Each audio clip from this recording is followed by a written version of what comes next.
सुबह का सुनहरा सूरज धीरे धीरे सोनापुर गांव की हरी भरी वादियों पर अपनी किरणें बिखेर रहा था। खेतों में लहलहाती फसलें हवा के साथ झूम रही थीं।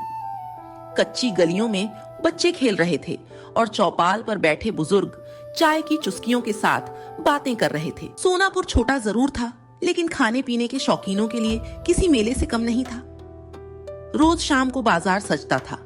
कहीं गर्मा गर्म समोसे तले जाते, कहीं जलेबी की खुशबू लोगों को अपनी ओर खींच लेती। लेकिन पूरे गांव में एक चीज की सबसे ज्यादा चर्चा होती थी, राघव का चिकन चावल। राघव की दुकान पर हर दिन लंबी लाइन लगती थी, क्योंकि पूरे गांव में वही अकेला भैया, एक प्लेट चिकन चावल देना। राघव ने बिना ऊपर देखे कहा। आज एक प्लेट 120 रुपए की है। अरे, परसों तो 70 रुपए थी।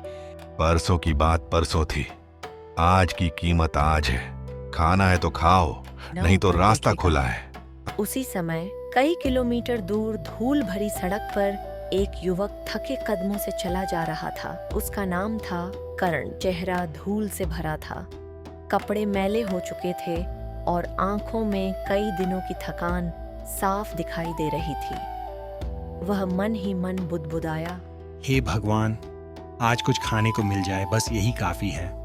चलते चलते वह सोनापुर पहुंच गया। गांव के बाहर एक खेत में एक युवक हल चला रहा था। करण ने हिम्मत करके पूछा, भैया, अगर थोड़ा सा खाना मिल जाए तो बड़ी मेहरबानी होगी। भाई, मेरे पास बस इतना ही है, अगर तुम्हें बुरा न लगे तो खा लो। इस समय मेरे लिए यही किसी दावत से कम नहीं है।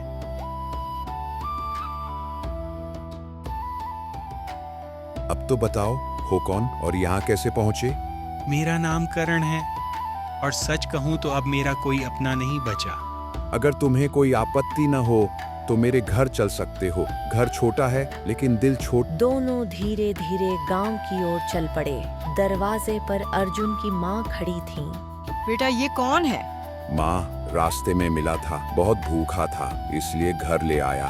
बेटा, मेहमान भगवान का रूप होता है, लेकिन हमारे घर का चूल्हा भी मुश्किल से जलता है। चाची, चिंता मत कीजिए, मैं किसी पर बोझ नहीं बनूंगा, कल से काम ढूंढ लूंगा। उसी रात कर्ण मिट्टी के आंगन में लेटा आसमान के तारों को देख रहा था। उसे नहीं पता था कि यही छोटा सा गांव उसकी किस्मत बदलने वाला। अगली सुबह सूरज की पहली किरण के साथ ही अर्जुन खेत जाने के लिए तैयार हो गया।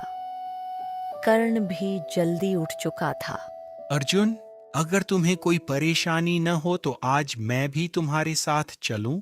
क्यों नहीं भाई, चलो, पहले खेत चलते हैं, फिर तुम्हें पूरा सोनापुर घुमाऊंगा।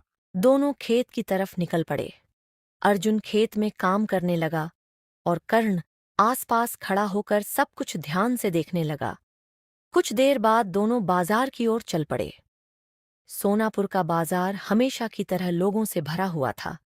हर तरफ खाने पीने की खुशबू फैली हुई थी। तभी कर्ण की नजर एक बड़ी भीड़ पर पड़ी। अरे अर्जुन, वहां इतनी भीड़ क्यों लगी है? वो राघव की दुकान है, पूरे गांव में वही अकेला चिकन चावल बेचता है। दोनों वहां से आगे बढ़े। अर्जुन, अगर कोई दूसरी दुकान खोल दे तो?